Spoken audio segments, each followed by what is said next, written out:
Hello, everyone. Welcome to Fired Up, the podcast for marketers working in early and late stage startups. I'm Morgan McClintock, the CEO of startup marketing agency Firebrand. We've launched this podcast to interview the best in the business, but I'm not going to do it alone. So please meet my co-hosts. I'm Nicole Pytel, Firebrand's VP of Content Marketing. And I'm Chris Ulbrich, Firebrand's Head of Media Relations. I'm Ian Lipner, a tech PR and crisis communications veteran. We'll drop a new episode each week, so there's plenty of fuel for your marketing fire. Get the spark you need to take your startup to a whole new level. Hello, and welcome to a fresh edition of Fired Up. I'm Morgan McClintock. And I'm Chris Ulbrich. And I'm Ian Lipner. And today we're going to be talking about brand archetypes. What are they? And then how can you then adjust your PR program so that you are reinforcing your brand archetypes? So we've got a slightly different format today. And we're then going to talk a little bit about how Firebrand went through its own exercise to discover its brand archetype. And it wasn't a foregone conclusion. In fact, I think it might be useful to talk about how we came up with that and how we interpreted the one that we chose. So, top of the show, we should just talk about what is a brand archetype. And for those that don't know, it's really a sort of set of recognizable personality traits. And they really date back to the Swiss psychologist Carl Jung, who sort of feels that we're also pre-programmed to recognize certain universal behaviors and traits. And if we can identify those and make them cohesive, it helps unconsciously for people to sort of characterize personality traits and put you in a bucket, if you like. And so brand marketers have adopted these, and there are 12 of them. And they're really sort of characters, if you like, as we go through them, that appear again and again in stories. You'll see them in Greek mythology and fairy tales and all types of, sort of modern brand storytelling. And if you can align your brand with that archetype, it will help make you instantly recognizable. And basically, if you're being a storyteller, the sooner that the audience can sort of identify you and put you in a role, then the sooner they know what to sort of expect from you, and the sooner they can kind of start getting into the story. And so it's important to have those brand archetypes. It's like a sort of shortcut to feeling familiar and likable and instantly sort of understandable. And a lot of the thinking here, you can go online and see what all these brand archetypes are. And we're going to sort of talk through maybe 6 of them today. But a lot of the thinking came from a book, The Hero and the Outlaw, Building Extraordinary Brands Through the Power of Archetypes, and that's by Margaret Mark and Carol Pearson. But they're very useful in helping to tell a story. And I feel like a lot of brands in my sort of PR career have not specifically identified them. They exist whether you've codified them or not.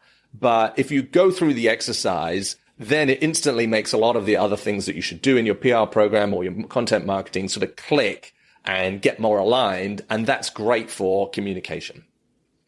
Yeah. And, I think it's worth noting that, whether or not you buy into Jungian psychology, like a lot of concepts that come from that early era of psychology, it's a really useful framework. Whether or not you believe that these archetypes lurk at the base of your subconscious, or your unconscious. It's a very sort of helpful way. It's like a scaffolding that you can hang the program on. It imposes some discipline on your thinking and helps you get creative about your tactics. That's right. So whether you've gone through this exercise or not, it's there and it'll definitely accelerate this. So I thought what we would do is maybe go through a few of the archetypes, explain what they are, some companies within that archetype, and then, all right, if you are this particular archetype, what does that mean for your PR program? And we'll sort of unpack a bunch of those. So Ian, why don't you lead us off? You're going to talk about the first of these, and that's the sage. Yes, the sage. The sage's promise is to deliver wisdom and to help folks gain an understanding of the world. And so, in that way, for For example, for media relations, we think about, how can we demonstrate not just that we know things, but how other people can feed off of this knowledge and grow with it. And so there's going to be a heavy emphasis on thought leadership, but also a focus on delivering insight and context that the audience would normally not necessarily get. And that comes in the form of research, in the form of data reports. And, there's sort of different levels of the sage, right? Like the sage doesn't always have to know everything.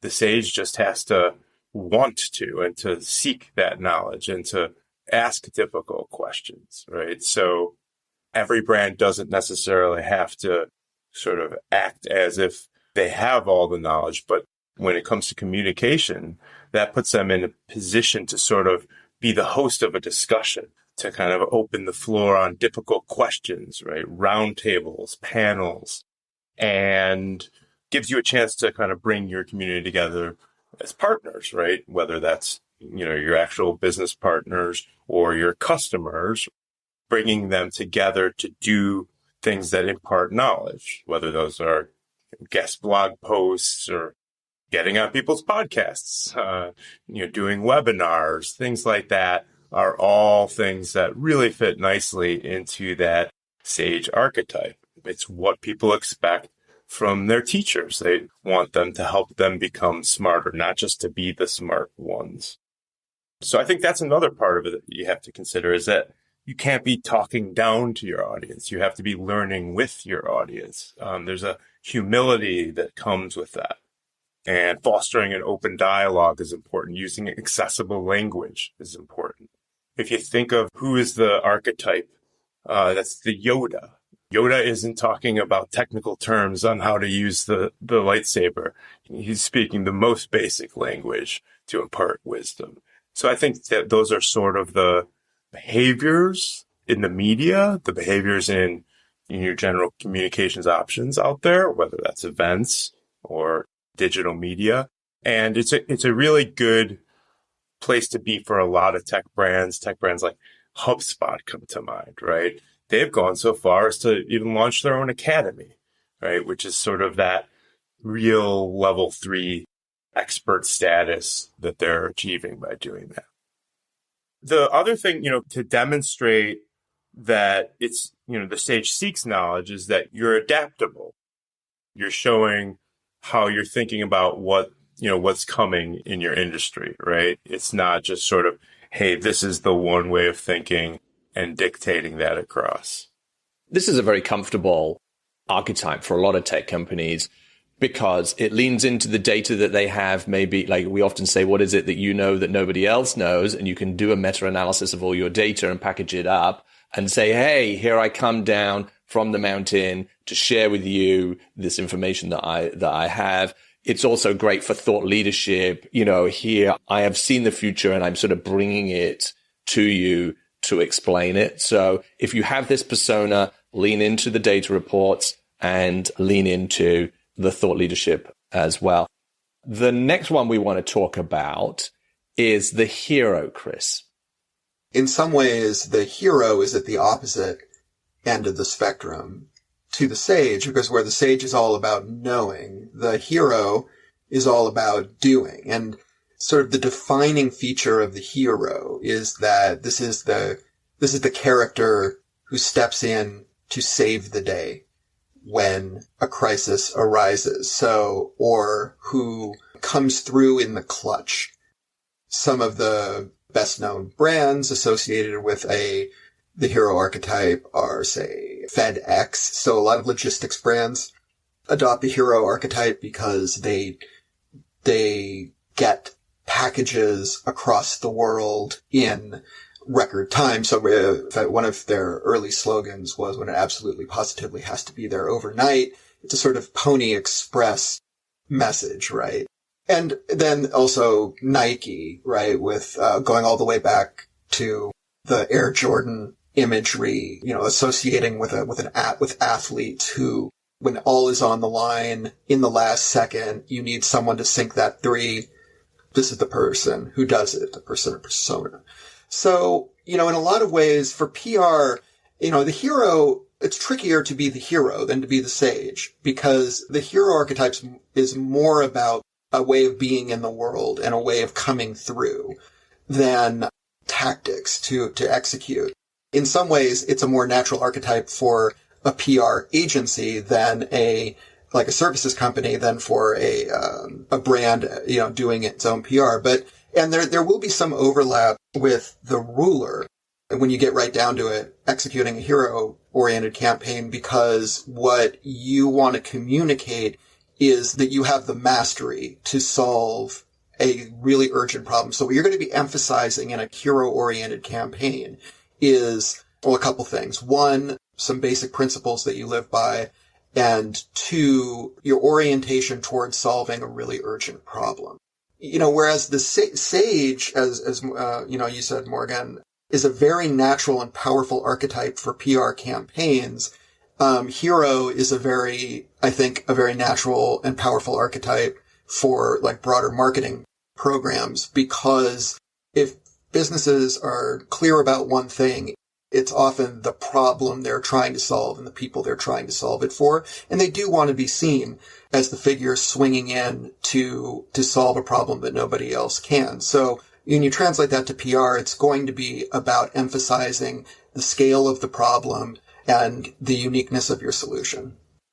But there can be some incidents, right? Like this hero archetype is often used in cybersecurity, right? Absolutely. Where there's a clear right to, wrong to be righted. I'm thinking about FireEye, right? They catch Chinese hackers infiltrating the New York Times, and that becomes a huge story that they are the focus on for a very long time. And so every time they catch some new kind of exploit, they get the chance to be the hero. And that's true of lots of cybersecurity companies where they have maybe they have a threat lab, and you get the chance to be the expert and the people who are coming in and saving the rest of us from having our data captured. So if you're in cybersecurity, you tend to kind of get a lot of hero archetypes. That's absolutely right. And in fact, if you're in one of those industries and you are not delivering in tangible ways, it makes it very difficult delivering the way you describe, like solving problems, like very visible problems, like hackers breaking into the New York Times. If you're not doing that, it's more difficult to espouse that or promote this kind of archetype through PR. It's why more military-oriented startups like an Anduril or a Palantir tend to adopt this kind of archetype, because they can say things like, well, our technology is being used to protect American soldiers in the Middle East, and we've stopped this many terrorist attacks, or we've prevented this many incursions on American bases. And especially any brand that is associated with national security, the hero archetype is a natural. Yeah, and if you're in that space and, I don't know, FireEye's got they're the hero in your space, then you might, if you're a cybersecurity company, you might decide to take a different archetype or try and move towards a different archetype to maybe be the company that, maybe be the sage in that explains this is how the hackers did this and this is the data behind it, so that you're not going head to head because, only one person catches the bad guy in that story. You just touched on the ruler, and this is another brand archetype. And this archetype is all about control and power. Power is the only thing that they want to communicate, and, prosperity and strength. And they sort of dominate their sector. And so I'm thinking you could have Mercedes-Benz is often in this area, but in tech, it could be Microsoft, it could be Oracle, right? Just the machine, and very sort of dominant. And so when it comes to sort of communications, you're leading, you're very authoritative. You never comment on what the competitors are doing because you are the one to beat. You have your own event, perhaps, and it's Oracle World or what have you. And people come to that, and it's exclusive and hard to get into. Your sort of tone of voice is going to be very, very strong on all of that. And you're going to have this sort of primary positioning. other brands in the PR space, Edelman is the ruler, right? They are the biggest and the most powerful, and they'll work with whoever they want to, and everybody else can just deal. And that's the position that they have taken. Or BA in aerospace as well, be another sort of large, global, powerful brand. Used to maybe be Boeing, but yeah, it used to be Boeing. I think from a PR perspective, that's the interesting thing. Once the cracks start on the ruler and you're starting to slip from that number one spot because you have got a target on your bag, you have to maintain it. It's hard, right? You've always got to be at the front. And the story arc of rise and fall, people will want to bring you down. And so you have to keep ahead. So I think you raise a good point. Boeing, has been number one for a long time and now is sort of losing that position, and the cracks are definitely showing and the doors are flying off. And here we are. So they might not be able to sustain that position. Right. From the standpoint of thinking through your marketing campaign, this one might be the layup, because if you're in a ruler brand, you know it. This is not a brand archetype that you can really, except maybe at an early stage of the development of a particular sector or industry. Like, you're not going to be able to fake being the ruler or sort of talk people into seeing you that way. Right. You are the ruler because you're already acknowledged to be the ruler. Right. So it tends to be bigger brands, bigger companies who've got that establishment. As a startup, you can have maybe the CEO or the CEO, have that persona, but you maybe as a company, you've got to sort of prove that point out. Yeah, and just to preview, it occurs to me that you will, as in real life, you often see rebel brands. It's an archetype we'll be talking about in a bit. Like, you think about a Salesforce, which started as a rebel brand and became a ruler brand. Yes, absolutely. I think that's a good example of that.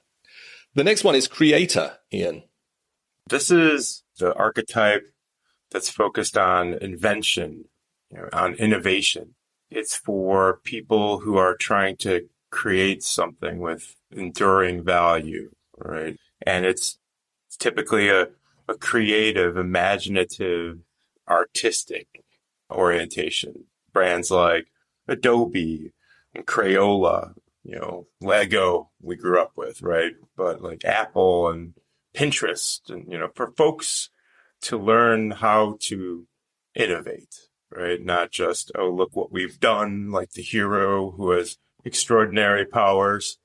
And it's more like, helping provide a blueprint for innovation for your audiences. So again, you have some opportunities there. You're creating things that people are going to find interesting, that they're going to find provocative even. So you have room. It's a nonconformist archetype. So you're looking for diversity and you're expressing it. Your audiences are going to expect you to show your innovation. So you have to have regular product news where the products are differentiated and surprising in some way.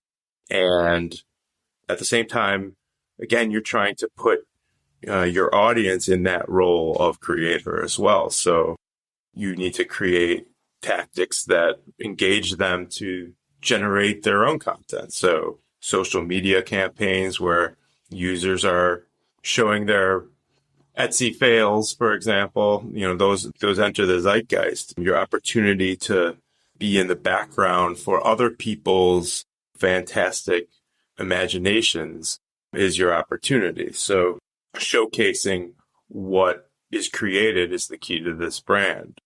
Case studies and those kinds of things for your more B2B type of audiences. But, another brand that comes to mind is a brand called FrameBridge. FrameBridge, enables you send in your photos or even your sash from your race, and they'll frame it for you. And all of their marketing is just showing actual user creation. And it drives their user events. It's about, they create galleries of user created treasures. So this archetype needs to be a source of inspiration and needs to show people how, not just what they do. What do you think about this with open source companies? So is this a natural sort of brand archetype? We just had the CMO from Minio on, their open source company, and they spend a lot of time creating their own content, but a lot of that content is to enable others to create products on their platform. So I wonder, is this a natural for not just the Figmas of the world and the Adobes, but also open source companies? Absolutely. I think you have to lean on community in that regard, and you have to really build that up so that they have the opportunity to demonstrate sort of the heterogeneity of what open source allows. The hard part with being a creator is that, as it is with open source, is that you're setting them loose, right? And so what your audience does with your tools or your platform or palette is part of your brand. And that's why I think it has to be wide enough to be nonconformist and to embrace, the entrepreneurial spirit of that diversity of where people are going to take those ideas. So yeah, open source tools and platforms seem like a natural fit. And, I think creator leads pretty nicely into our next archetype, which is the magician. And I think that this archetype actually overlaps to some extent with the creator, where the creator gets you to see the world or see yourself in a different way and get inspired by your own possibility. The magician shows you things that you never suspected were possible, or produces experiences that inspire amazement. So well-known examples of a magician brand would be cutting-edge technologies like an Oculus Rift or Magic Leap, or more recently, like you might say OpenAI, just because LLMs seem to these LLM-powered chatbots seem to be just flat-out magic. The interesting thing about a brand like OpenAI, I mean, it's in the name, is that it's open, right? And that the magician doesn't reveal its tricks. So the OpenAI is sort of an interesting blend, because the thing that it produces, it's almost like a Penn and Teller, right? The thing that it produces is magic, and it definitely inspires that wow reaction. But ostensibly, the mission of the company is to promote this technology, promote understanding of this technology. Then on the flip side of it, the technology itself, the LLM, is by its nature a black box. So you don't know why it's doing what it's doing, and nobody knows exactly why it's doing what it's doing. So it's sort of an interesting example of that archetype. But in general, if you are part of a magician brand, you probably know it, because these are companies like this, or technologies like this, are relatively rare, and you're really you're swinging for the fences. You are out there providing experiences that nobody has seen before. And from a PR point of view, if this is a consumer technology, honestly, if you're a PR person and you're working on a campaign like that, you're golden, because your entire proposition is novelty. And that's what the news is. That's what reporters are interested in. Like, the news is new. If you are, as I once was in the early days of virtual reality, if I'm out there at a major gaming conference promoting one of the first virtual reality games ever to exist and letting people give it a shot, that line's around the corner of the room that we rented out. Everybody wanted a piece of that. So in terms of PR, it's really about these campaigns are about showing what you got, maybe revealing it bit by bit, in a way timed for maximum impact. Like, Apple is a brand that encompasses many archetypes, I would say. In fact, I think it could be, just as a side point, kind of useful to think of these archetypes as aspects, because most brands will express these archetypes in different ways at different times. But that famous moment in the Steve Jobs keynotes when he would say, "and one more thing," that's a magician move, right? Because that's the moment where Apple reveals the impossible, the incredible, the unsuspected. Nobody saw the iPhone coming. And I was actually, working at a big tech company at the time. And the reaction within that company was not Apple, but when the reaction within that company, when the iPhone was revealed, was absolute positive pandemonium. They were just like, this changes everything. People knew it immediately. As a former crisis communications specialist, sometimes I think about, okay, what's the defensive side of all this? And I think this is the hardest one, to make sure that no one ever sort of pulls back the curtain on the wizard. As soon as the illusion is pulled away, you have a big problem with the brand. I'll give you an example, right? Well, we can start with Apple. People are waiting for that next moment that you're talking about. They thought, was the Vision Pro that? And it doesn't sound like it's that. That's not what, it hasn't been an instantaneous reaction like that. Disney, that's a magical brand that stepped into the politics, which is, showing the public the mechanization of their magic machine. And all of a sudden, it became very treacherous for them because they're supposed to be a magical brand that somehow just finds a way to get it all done and that you don't have to see any of that ugliness. So it's a very difficult archetype to maintain. And it requires, just like you started, Chris, with a powerful product that doesn't lose its power. No, that's right. And that's a really good point. There are two aspects to it. As you say, there's the core proposition, the wonder and magic that you have to reveal. And then there's the way that you reveal it.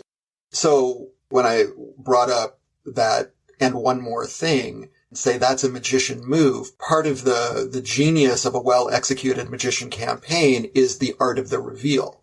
It's sleight of hand. And as we know, if you go back into Apple's history, there was just about as much sleight of hand and hand waving going on, especially in some of these rollouts where there were, slightly fake demos and creating the impression of magic as there was actual technological magic going on. So the challenge for a magician campaign, as you say, is to maintain the impression of wonder by any means necessary. And sometimes that will be just a matter of putting a reporter in front of your magic machine. And sometimes when the magic is lacking, you need to, execution and the method by which you roll out the technology is going to matter a lot more. I think that some of the disillusionment that set in the Tim Cook era amongst reporters with Apple has to do with the way that Apple evolved into, and its technology evolved into a much more traditional, predictable set of product upgrades. So you went from one more thing, it's the iPhone. One more thing, it's the iPad. It's the Apple Watch. It's one more thing, it's a new laptop with a slightly bigger screen and a slightly faster processor. And let's be clear, Apple's still like one of the most valuable and successful companies in the world. But from a reputational standpoint, the grumbling over the last several years has set in that it's Vision Pro notwithstanding, that it's sort of in an innovation rut. So its brand as a magician, I would say, has taken something of a hit. Yeah. The same with Disney, right? Right. Some of the movies are not as good. We're a bit bored of all the Star Wars things. The share price is down. So there's activist shareholders coming out after them. That's nothing magical about any of that. You've got to keep pulling them out of the hat. You could even say that Disney Plus has contributed to that problem because part of wonder is rarity.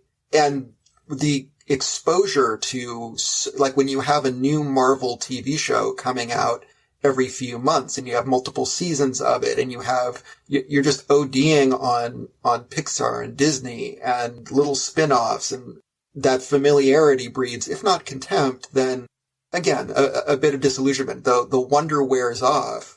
It's like seeing behind the curtain because it's sort of like realizing that diamonds are not rare.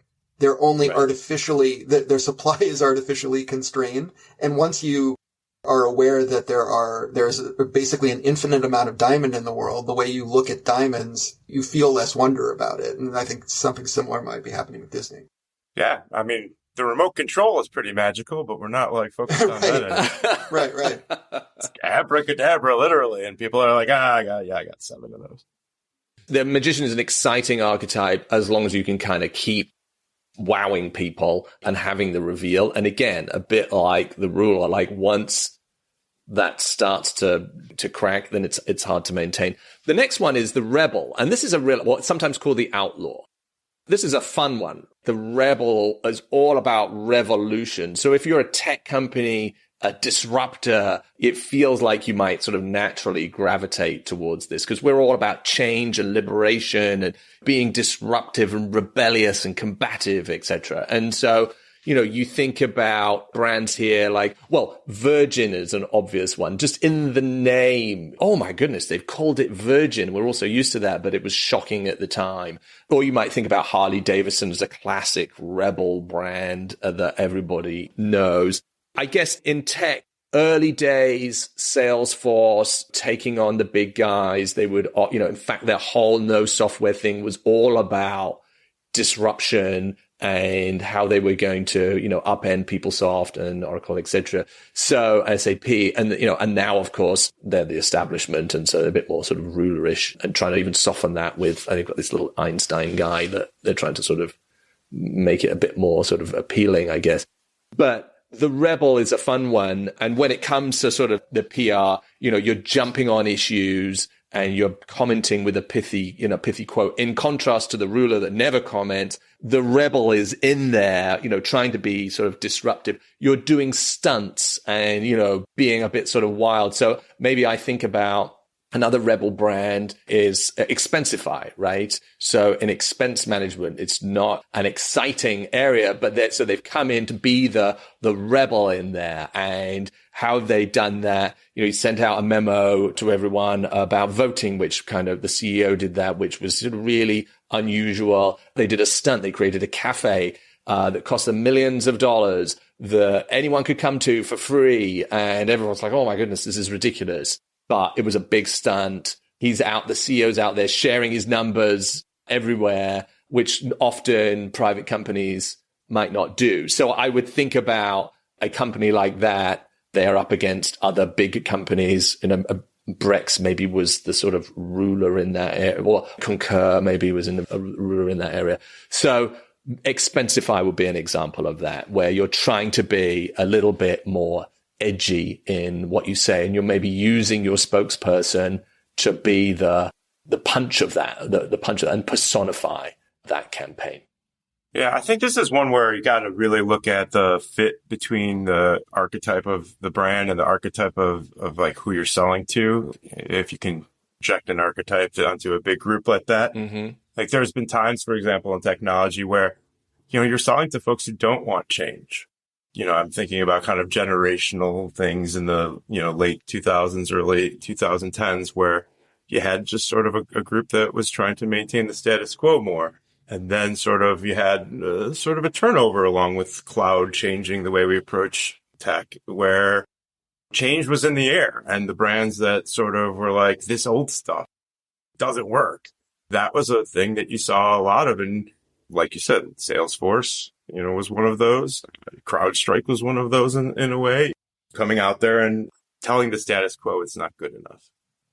That's an excellent point, is so many of our clients sell enterprise B2B technology. And almost by definition, the buyers of that technology at the largest companies, at big enterprises, as you say, they don't want to change. They famously have the attitude, no one got fired for buying whoever the ruler is in that category, right? They're thinking about pain prevention or risk prevention rather than incremental empowerment or even radical empowerment. They're just saying, like, let's just not break anything, which is a real challenge for a startup that wants to sell to those big companies. And I'm sure we've all seen this in our careers. A lot of startups gravitate to the rebel archetype because what alternative do you have? You want to be known. Everyone wants to be the next Salesforce. They want to be the relatively small company that's upending the Goliaths, the David versus the Goliaths, right? And I don't think well, it's interesting that if you think about that tactically strategically, from like a marketing perspective, what that suggests is, you are not going to have a lot of success trying to go in through the front door of a large enterprise organization, going through procurement, trying to convince all the stakeholders. It's probably no coincidence that so many of our clients and so many of the successful startups that have managed a rebel archetype over the past 10, 15 years, they've been SaaS oriented, cloud-based solutions where they could sell directly to the people in the organization that did want change, right? That were able to just spin up a solution with a credit card and just make it a sort of a shadow IT solution, not necessarily get everyone to buy in. But within any given organization, you'll find departments and subsections of the organization that are feeling enough pain, but they're willing to take a chance. It sort of suggests that as a rebel, you're probably going to have the most success with a highly segmented campaign rather than one that, tries to tackle the entire enterprise in one fell swoop. So the rebel persona archetype is a lot of fun. And again, a bit of it can be a good fit. Now, there are 12 of these archetypes. We've talked about 6 of them here, but there are others. There's the lover, which is all about sort of intimacy. You might think about Chanel there. There's the jester, which is a fun one, literally about pleasure. So Old Spice is a fun one in that area. The everyman, which is all about sort of belonging and we're all together. And maybe this one would be a good one for open source as well. It's like bringing people together. We're just like you and we have the same problems as you and we're going to sort of solve them together. There's the caregiver, and the caregiver is about service and helping others and loving the neighbor and community. So often nonprofits sort of fit into this area, or healthcare companies, health tech companies might fit as a natural sort of persona into that. Then there's the innocent, and the innocent is about safety, really. So Dove is a good example. And it doesn't mean that they have to be Dove is all about safety, but can also have a big mission behind female empowerment, etc. So these companies can be, just because they're innocent doesn't mean that they need to be dull or step back. They can be very bold. And then the last one is the explorer, and the explorer is all about freedom, looking for new experiences. And so it's often outdoors companies, North Face and Jeep and Patagonia and companies like that. But I feel like it could apply to certain tech companies too. So there's plenty of materials out on the internet. There's the book to read about that, and obviously we have our blog post about all of those. We thought just before we wrap here, it might be useful to take a few moments to talk about how Firebrand chose its persona or its brand archetype, because you can see probably elements of your company in all of these, right? Oh, I quite like this. I quite like that. So it's difficult to choose. So we went about it in a very sort of democratic way, actually. We trained everybody on these archetypes because it's important for marketers to know about them. And then we literally got together in small groups and sort of voted on which ones we thought. And I have to say, before going into this, I thought, well, everyone's going to choose the same thing. This is a slam dunk. And I was completely wrong. So, Chris, you had a strong opinion that we should be the hero brand. And why did you think that? I will say that I was strongly attracted to 2 archetypes. I was strongly attracted to the sage archetype, because I do think that is a benefit that that our clients associate with working with us, is that we do bring a lot of experience and knowledge. We've seen situations before, and we have this invisible encyclopedia in our heads of marketing and PR. But on the other hand, I also was aware that clients have a bias toward action. And so a lot of the time when clients are sort of dissatisfied with their PR program, it's because they feel that there's too much talk and not enough doing. Mm-hmm. So I thought that our archetype, the brand we needed to put forward, emphasized the foot forwardness of our offering, as well as the intelligence and knowledge that underlay it. And so it was funny because I kept going back and forth. I kept thinking about, of all things, the character Gandalf in the Lord of the Rings, and specifically the movie, The Lord of the Rings, because what better example of a sage, in a sense, could you come up with? This is a character who's lived thousands of years, has literally seen it all, and is as knowledgeable as anyone you encounter in the story. More knowledgeable than anyone you encounter in the story. But at the same time, this is the character who, at some point, at a crisis moment, comes back and says, I come back to you now at the turn of the tide. That's the pivotal moment in the story. He shows up there as the hero. And so this is where I felt like I wanted to multi-class, like Dungeons and Dragons term. I kind of wanted to be the hero sage. And I do think that in reality, that is not just an option, but it's almost inevitable that brands will express multiple archetypes. Again, Apple is one of the, the best examples of that. It's the one everybody knows. But I think it's rare for a brand to be one thing at all times. I felt like if I absolutely had to choose, I would have gone with hero. But I will say that I was also attracted to Sage just because it's such an obvious fit with the experience of working with us. I would say that my experience working, again, in crisis communications kind of made me think of the hero brand as it applies to agencies a little differently. And it's almost sort of an impediment in some ways when you're working on B2B PR and, in the orientation that we are at the size agency, we are the kind of clients that we have, when you're expected to be the hero, when what you really need is a team that's working together and that's really, kind of thinking about things strategically and, working and we're providing as much insight as we can, right? And these things that are much more sage-like, right? In that orientation. In a crisis communication scenario, to a certain degree, you are saying to your client, I'm not here to collaborate about this. I'm telling you what the best practice is, and you're going to do this. And then if you do this, I'm going to get you out of this, right? Which is a totally different thing than solving a broader, longer term set of problems and challenges that are required where you need so much more context and you need so much more insight, right? And, all the things that you cited, Chris, of the experience and expertise and what our senior team brings to the table align with Sage as well. But I think to a certain degree, it's a brand promise that it's tough for a lot of PR agencies, B2B PR agencies to live up to, that hero thing.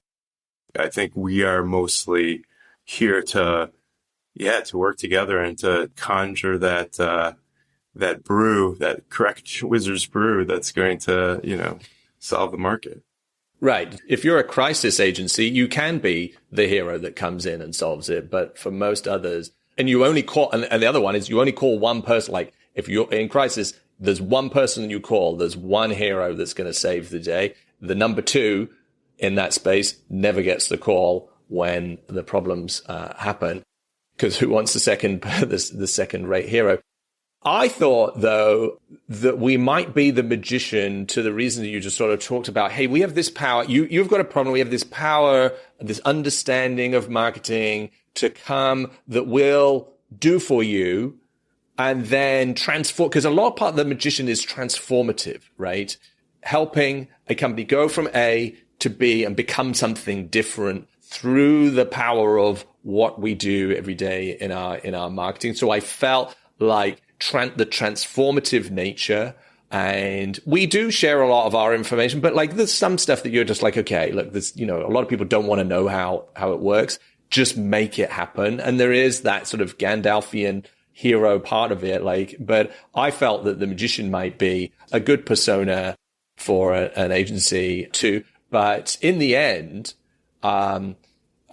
people voted for the sage. And as Ian was just talking about. Yeah, our group was like, we saw that combination between magician and sage as well. And I think that the debate was just sort of settled by the way that we actually approach our work. I think we are collaborative and the things that we do with the way we already market and chose to market, right? We share best practice.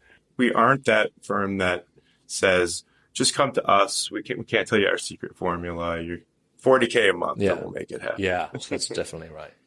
Yeah, and truthfully, this is a bit of a hobby horse of mine because I think that the magician archetype is what a lot of people who might not have worked with PR very much, but it's what a lot of people think PR is. It's a kind of dark art and maybe a little shady. And so it's maybe a little less, maybe more sorcerer than magician, maybe even a little bit of necromancer in there. And, and I feel like every time I've worked with a brand that had expectations of that expected a magician, they always came away disappointed because, as you say, Ian, PR done right, it's a collaborative process. It's an open process.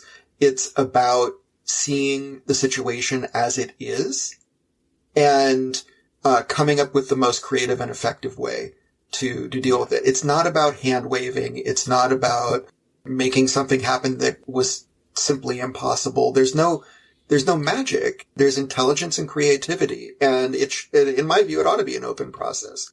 And so when I saw these archetypes, I thought that is the one I don't want to be associated with because I think it creates expectations that can't be fulfilled. And it also sets up the wrong dynamic for the relationship between the agency and the client. Yeah, I think that's fair. You don't want to lean into the sort of stereotypes that someone might have about an agency. I felt for Sage, though, I didn't want us to be up at the top of the mountain dispensing our wisdom in a sort of arrogant way. But actually, the important point here is that all of these brand archetypes have sort of subcategories within them.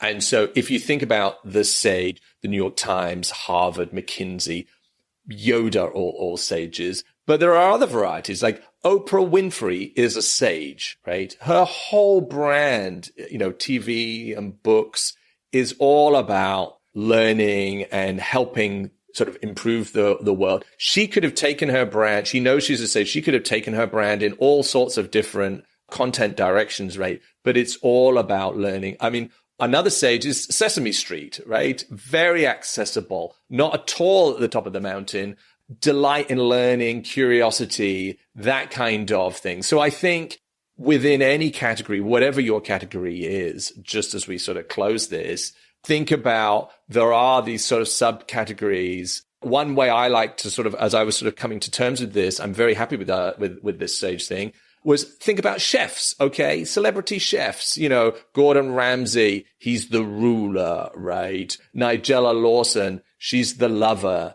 because it's all very sort of delicious and voluptuous. And then the creator is Martha Stewart. So you think about different personas within an area. Like, so where would we fit in and how would we might be the Marco Pierre White, right? The chef's chef, or maybe Obama's chef. I think it's called Sam Cass, right? You're very into sort of food policy and that kind of thing. So I think it's a nice way to kind of come to terms. These projection things are a good way to sort of come to terms with what is your version of that brand archetype so that you can really own it and then start thinking about what does that mean for our staff? What does that mean for our customers or our clients? What does it mean for our partners? And what it means for all of our content and unifying that in a nice, succinct way. And so we found that going through this exercise, explaining it to everybody, helping everybody, splitting people into groups, getting them to discuss it, voting on it. A lot of people came in and got something, we ended up in a very different place for a lot of people, but then we managed to sort of think about the sub-tiers in there and own a really great brand archetype that we're very happy with. And now that's helping us with this podcast and with the content that we produce and how we talk about on our voice, on our website, etc., and obviously in our PR as well. So going through this exercise, learning about the brand archetypes can really help your company to sort of define its voice and the types of material it can and the PR program that it then implements so that your audience can quickly put you into the story that you want to tell.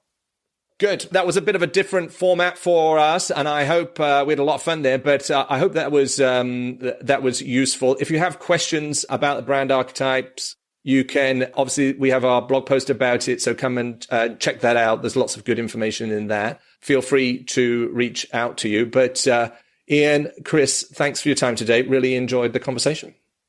Thank you. That was super fun. Great to be here. All right. Talk to you soon. Thanks so much.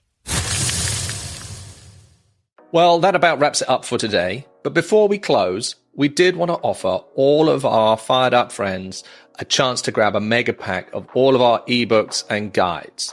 That's our guide to content marketing. That's our startup guide to paid media using Google Ads. It's our guide to attribution. You can get all of those, over 100 pages of goodness, at firebrand.marketing/firedup freebies. That's freebies with an S. And we hope you enjoyed the show. And if you did, please give us a rating wherever you get your podcasts, or drop us a note at firebrand.marketing.